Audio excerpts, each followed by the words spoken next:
সারা জীবনের দেখা সেরা সিনেমাগুলোর মধ্যে একটি হয়ে গেল রোদ। কোনো কথা দিয়ে আসলে রোদকে ব্যাখ্যা করা আমার পক্ষে সম্ভব না।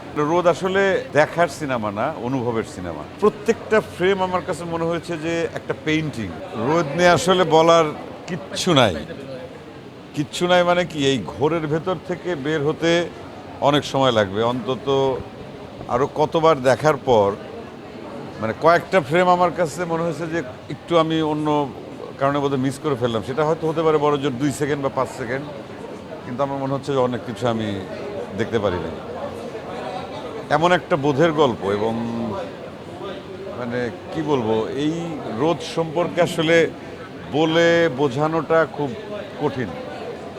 এবং মেজবাহুর রহমান সুমন ওর মানে কাজের কোন লেভেলটা ও টাচ করলো এই রোদ দিয়ে, এটা আমি খুবই ক্ষুদ্র একজন মানুষ, আমি এত কিছু আসলে বলে বোঝাতে পারবো না। আমি বোদ্ধা দর্শকও না, সাধারণ একজন দর্শক। প্রত্যেকটা ফ্রেমের ইমোশনগুলো আমি ফিল করতে পারলাম, এবং সেই জায়গা থেকে মানে রোদ আসলে দেখার সিনেমা না, অনুভবের সিনেমা। জীবন অবাক না করলে কে করবে? 28% মিল্ক ফ্যাটের অবাক করার সাথে ফ্রেশ মিল্ক পাউডার। জীবন অবাক করুক প্রতিদিন।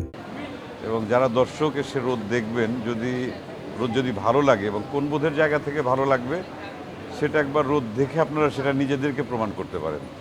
এটা আসলে নর্মাল কোনো কথা দিয়ে আসলে রোদকে ব্যাখ্যা করা আমার পক্ষে সম্ভব না। আর রোদের যারা পারফর্মার, স্পেশালি আমি যদি টুসি এবং নূরের কথা বলি, নূর ইমরানের কথা বলি, মানে এই অভিনয়ের লেভেল, ওরা আবার ওদের সৌভাগ্য বা ভবিষ্যতে কবে ওদের কপালে আসবে, ভাগ্যে জুটবে এই ধরনের চরিত্র, এই ধরনের গল্প অভিনয়ের, এবং এই ধরনের মানে ক্যারেক্টারাইজেশন এবং চরিত্রের ভেতর বসবাস করা এবং ফিল দেওয়া, দর্শককে বিশ্বাস করানো।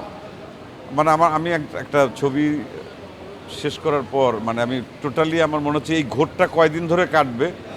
আর নূর ইমরান এবং টুসি আমার খুবই কাছের, আমরা একসাথে সহশিল্পী হিসেবে কাজ করেছি, ওদের সঙ্গে অন্তত মাসে 2, 4, 10 বার দেখা হয়। কিন্তু আমি এখন আমি চাই না যে ওদেরকে আসলে সামনাসামনি খুব বেশি দেখতে, কারণ ওরা এই চরিত্র দুটিকে এমন একটা জায়গায় নিয়ে গেছে। আমি জানি না, আমি এটা বললে পরে অতিরঞ্জিত বলা হবে কিনা, যে এই চরিত্রের বাইরে, এই দুইজনের বাইরে আমি আর কাউকে মানে কল্পনাও করতে পারি না।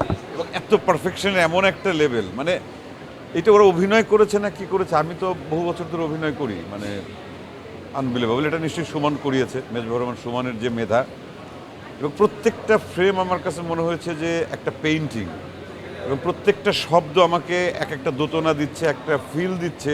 এবং যতটা সময় একদম শুরু থেকে শেষ পর্যন্ত আমার মনে হয় না যে একটা সেকেন্ডের জন্য কোথাও আমার মনে হয়েছে যে আমি বোধহয় কিছু পেলাম না। এবং পুরোটা আরও কতবার দেখলে পরে আমার আরও কত ভালো লাগা কাজ করবে, আমি সেই আশাটা ব্যক্ত করছি। এবং সুমনকে বলবো যে আমাকে একটা কপি অন্তত দিয়ে দেয়, আমি ভাই এটা দেখতে থাকি। আমার মানে আমি এটা বলতে পারবো না।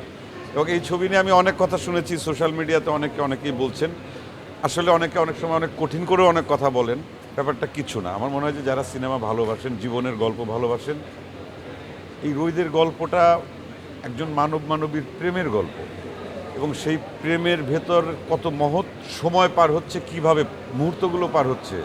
সুমন তার ভাবনা চিন্তা, তার মেধা, তার চেষ্টা দিয়ে সেটা অর্জন করেছে। এবং আমি মনে করি যে আমার সারা জীবনের দেখা সেরা সিনেমাগুলোর মধ্যে একটি হয়ে গেল রোদ।